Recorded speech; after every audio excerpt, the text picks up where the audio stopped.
Welcome back to week 13, brought to you by Tulsi Bros Tea at TulsiBrosTea.com. Get all your tea needs there. Oh, that's the wrong song. All right, so we are talking about quarterbacks, wide receivers. Austin? Pitchers I'm and just going catchers. just gonna say this is the pro football pod.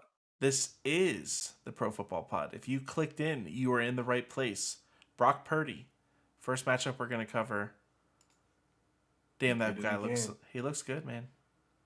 He's got Philly this week. Some people are saying he doesn't have a cannon arm. What do you boys think He about doesn't. that? I don't think he has a cannon, but I think he Yeah. has enough. I think he's the righty Tua. And I fully mean that. Like, they don't have the strongest arm. Like, you saw it on those two interceptions that Tua threw at the end of the half. Like, he doesn't have the ability to zip it 30 yards down the field. I've seen him zip it in, 10, 15 yards. That's fine. Yeah, But exactly. and Purdy the same way. I don't see him throwing a 40 yard rope, but he throws it with enough timing and knows that system enough to where his guys are going to be and trust that, much like Tua, to where I don't think it matters. Like, we saw Drew Brees and Peyton, neither one of them ever had the strongest arms in the league, but they were hyper accurate and they knew exactly where the ball needed to go. And right now, that's how Purdy's playing. And Philly has shown, at least their pass defense, it's a wet paper towel. Like, how they're 10-1 and the Don't get it. resiliency these show. Now, them playing at home and having a 10-1 or a 10-0 penalty ratio is probably helping them out a lot. Yeah, But that's true. then again, you also have things to where Josh Allen throws an interception and gifts them 7 points to keep them in the game and take it to overtime. So it's little things like that. Like, they're 10-1, nothing to be said, but we're talking about fantasy stats here, and I think Purdy should eat versus Philly. It's the whole team that's just helping him elevate. Like, I could be the That's fine. quarterback for that team and put up 25 fantasy points. I just dish it out to freaking C-Mac underneath. They're all That's fully fine. healthy too. At this point, like It's great. it's the ideal situation Jimmy for G him. didn't do it. It's plus a defense to back you up too. But that's what I'm saying. Jimmy G didn't do it. That's a good point, though. Well, you're talking to someone who hates Jimmy G, and you're seeing why now that Jimmy G's on the bench. I've been calling for it. Like, you guys have been backing him up. I don't know We why. have not been backing him. Yo, okay. I'll No, let you I've have this always one, said but- he's not as bad as you make him out to be. And Exactly. what do you think now? He He's should not still- be an NFL quarterback. Well, I mean, he A doesn't starting try NFL hard. quarterback? We had breaking news about him like He's 18 a months pretty ago face. that he That's it. doesn't work hard and shouldn't be on a roster, and have had the same stance ever since. Now, getting to play against Philly is awesome. Sometimes you get to play against Seattle, and that's what Dak has this Thursday. I don't think that matters for Dak. I think that Dak against pretty much any defensive front is going to be able to have some success. I'm really excited to see whenever he has to play San Fran again, because the first time I think that they were kind of getting things rolling. And at this point, CD looks unstoppable. Tony Pollard looks like he's starting to get it going. Brandon Cooks is looking like he's starting to figure out the offense a little bit too. And Dak is just being legitimately everything he needs to be. Plus, the defense is just Well, full throttle mode at this point. I mean, I told you boys we were going to be fine with Diggs going down because we got a guy named Bland. Roll back the tape, baby. hey, now he's got the most touchdowns in an entire season. Like, for what? We still have games to go. We're only 12 weeks in. He's got more touchdowns than a lot of offensive players in the league. Wow, that'd be crazy to do that. Devontae Adams. Yeah, big names too. Lots of them. I think that Seattle's going to be a tough matchup. They get to play them in AT&T in Dallas, so I think that that's going to be really helpful for Dak. Seattle, they've been middle of the pack. I think that my big thing is Geno.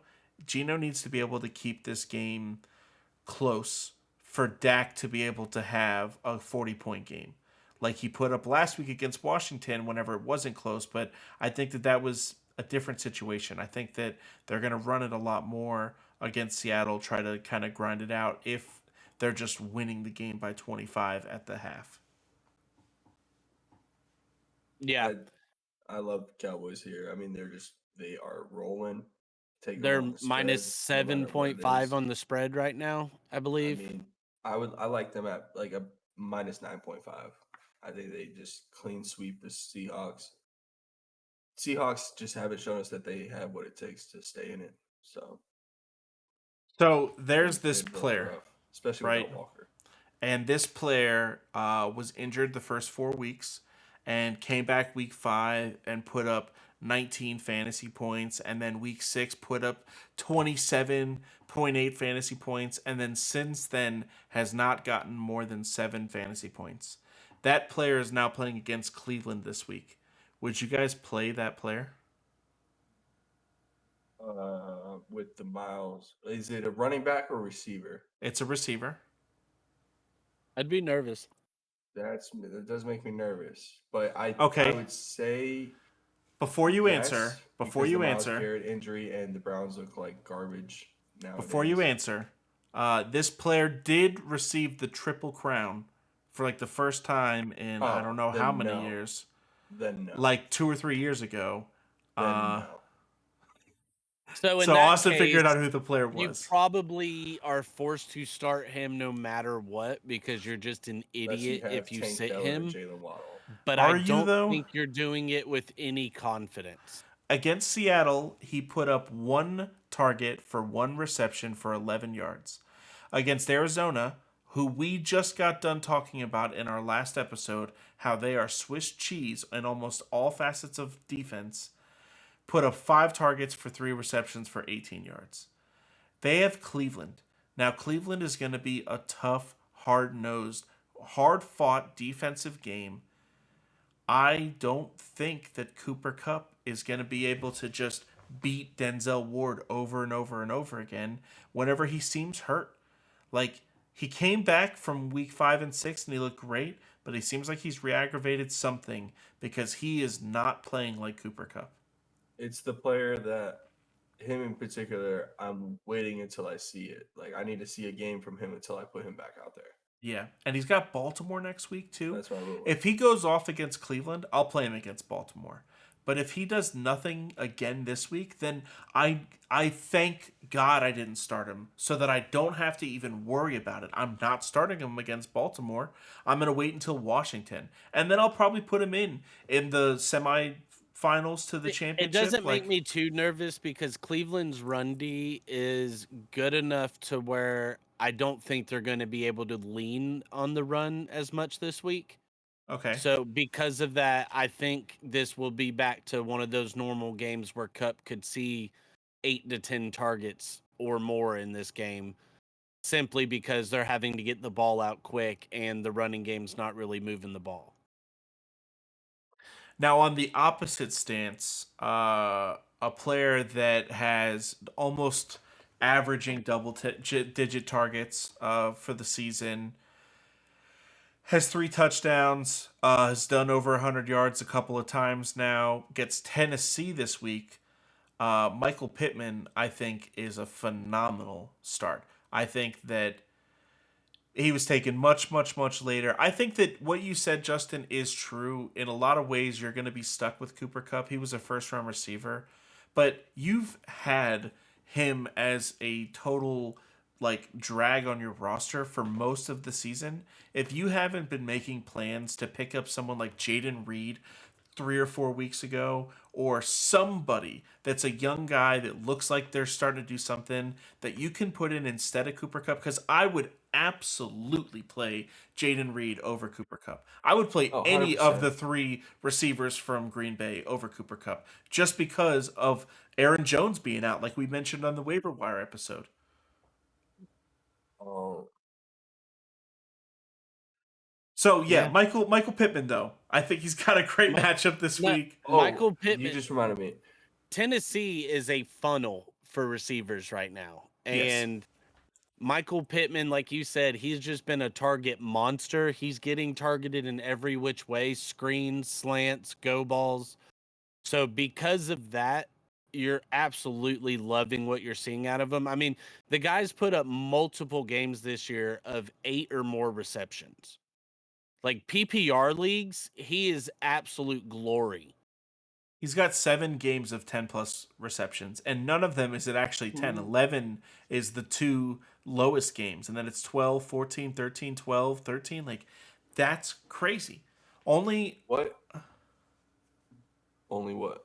I think Keenan Allen is one of the few players I can think of that, like, is That constantly was getting targeted just like that. that was what was bringing me up to my next question was who would you compare him to? Michael Pittman, older receiver. My answer would be Mike Evans. I was gonna say the same thing. You took it out of my mouth.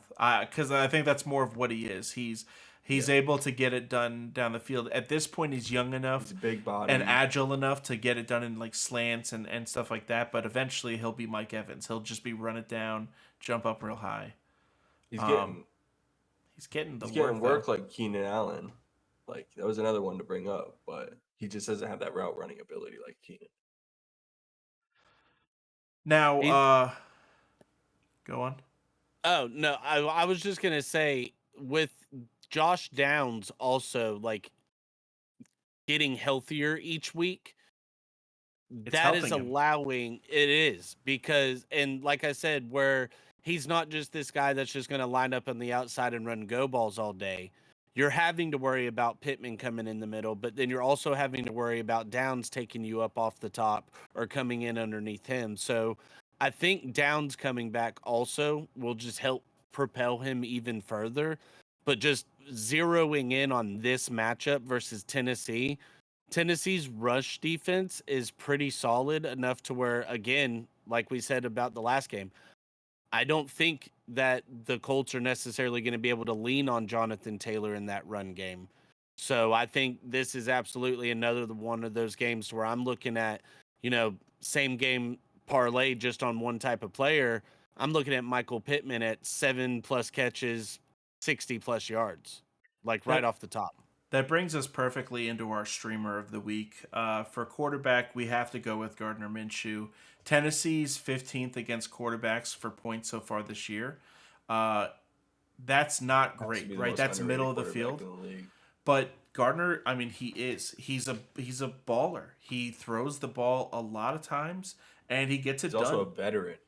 Like he's been in the league for a while. He's our next Fitzpatrick.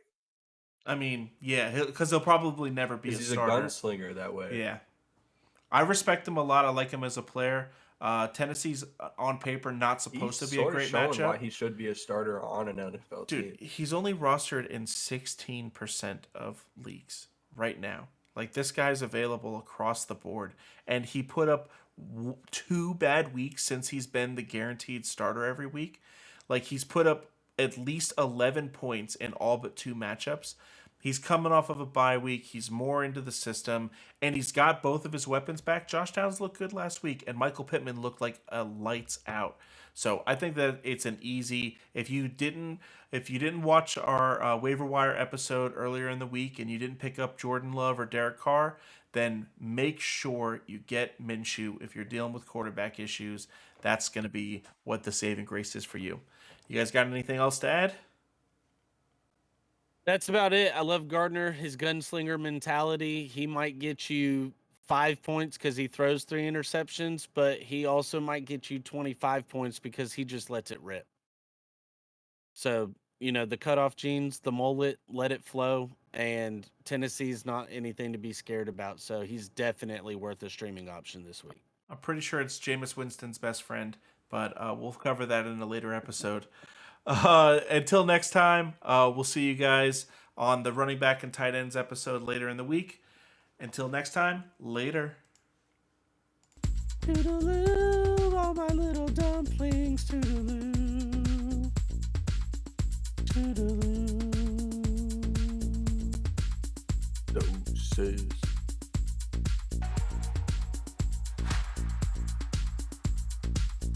DJ Hawks